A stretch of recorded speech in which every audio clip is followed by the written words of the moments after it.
Greetings everyone. Welcome to our presentation exploring the data visualization regarding the air quality and wildfires in Orange County. California has experienced widespread wildfires throughout its history. According to the Centers for Disease Control and Prevention, whether it's asthma, chronic obstructive pulmonary disease, or any lung-related disease, air quality is one of the major contributors to lung diseases, especially for those at risk. Due to the impact of wildfires in California and the importance of air quality on our health, our team looked at the lasting health effects of these wildfires on urban areas to understand the impact on air quality.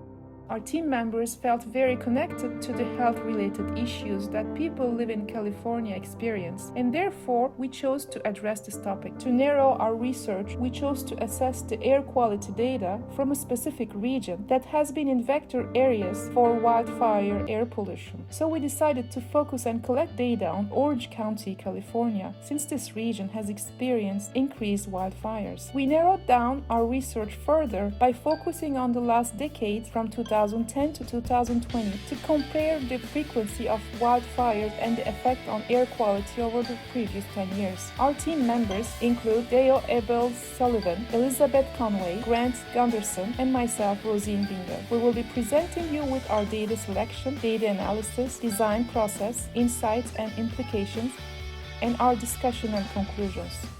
This project was developed on data obtained from the United States Environmental Protection Agency. A large portion of our group's time was dedicated to collecting and selecting data. The four of us tackled the collection of data initially independently. We began looking very broadly. We looked at some formal and informal sources, ones from government websites, as well as just general information on our topic. We then gathered all of that insight together and reviewed it at our first group meeting. After this general sweep of collecting, we were able to narrow down what kind of data we wanted to utilize and had a better idea of the sources we should explore. So then we gathered as much data as possible from that. Our following meeting, we were able to talk through the data we had collected and identify specifically the parameters for the data we wanted to utilize, which was Orange County as well as the time span. From there, we were able to collectively build a table to work off of for creating our visuals. We still remain very flexible in our data collection, as throughout the process we would return to reevaluating the data we had as well as selecting some additional data to help support our creating of the visual. We ran a correlation matrix on data which spanned 10 years from 2010 to 2020 on the 5 pollutants in the AQI. This data focused on Orange County in Southern California, and we found a strong correlation between particulate matter and ozone. The EPA has found that in many cases, average PM concentration during wildfire periods are 1.2 to 10 times higher than that of non-fire periods. 10% of Americans stay in regions where the contribution of wildfire to particulate matter content in the air is high. Millions experience unhealthy air quality from wildfires for more than 10 consecutive days per year, and those with respiratory illnesses are more susceptible during wildfire season. An upsurge in demand for care is linked to the average exposure time to wildfire smoke. Our group compared the air quality index to ozone levels over the years and found that ozone levels generally trend positively along with the AQI. The index as a whole seems to drop about a year earlier than ozone levels, suggesting that ozone accumulates in the air and is not immediately eradicated with improving air conditions. In 2020, the Air Research Board measured 28 days throughout the year where air quality was critical for sensitive groups. In 2018, 15 of the days were critical for those groups. Our data shows that air quality lags when we experience lighter fire seasons, so it could be that the air quality measured less critically in 2018 because of the relatively light prior season. Due to the persistent threat of air pollution, based on our data, we advise that government agencies and businesses encourage people to stay home during poor air quality conditions. We consider this to be the safest option during these high-risk periods.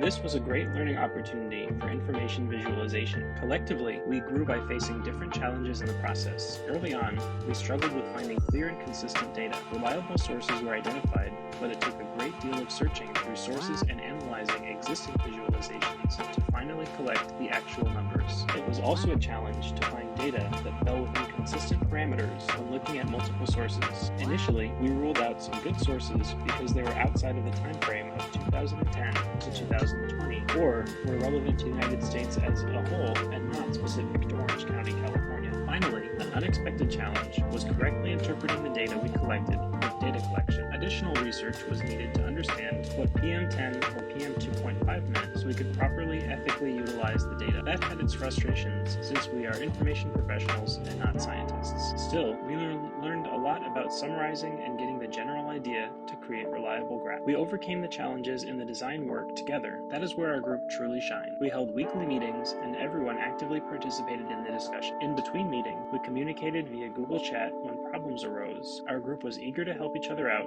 and work through snags. We communicated effectively when evaluating data sources and were able to find data sets that suited our needs. If one of us had a question or didn't understand something, we were all quick to support them, even if we did not have the answer ourselves. We worked through the challenges collectively and made decisions together. Over the course of this project, we found answers to several research questions. Our data determined that wildfire seasons and years with larger scale fires were significant air quality indicators. We found that California's wildfires, even in better years, the air quality impact caused by high fire years persisted and compounded. Additionally, we found that constant exposure to poor air quality was a strong indicator of persistent respiratory health issues, such as asthma and heart disease. We feel that this opens the door for future research into how California's air quality impacts those living in the state.